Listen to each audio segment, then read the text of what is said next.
আমরা এখন Google form use করে কিভাবে রিপোর্ট প্রেরণ করতে হবে সেটা শিখব। আমরা যে ইন্টারফেস দেখতে পাচ্ছি, আমরা ফর্মে যেতে হলে আমরা লিঙ্কে ক্লিক করে ফর্মে যাব। তারিখ নির্ধারণ করব, কোন মাস নির্ধারণ করব, সাল লিখব, এখানে ডিস্ট্রিক্টের নাম লিখব, আমরা উপজেলার নাম এখানে লিখব, তারপর কোন ধরনের রিপোর্ট সাবমিট করব সেটাকে সিলেক্ট করব।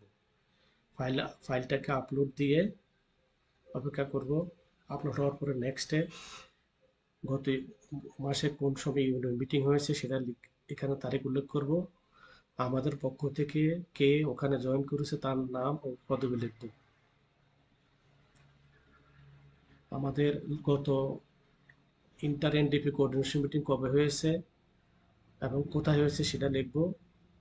ওই মিটিংয়ের রেজুলেশনটাকে আমরা আপলোড দেব এবং আগামী মাসে কখন কোথায় মিটিং হবে, তারিখ, সময় এবং স্থান লিখব।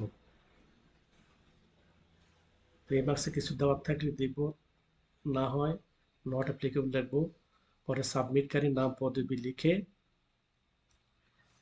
মোবাইল নাম্বারটা স্পষ্ট করে লিখে সাবমিটে ক্লিক করব। আমাদের রিপোর্ট সাবমিট হয়ে গেল।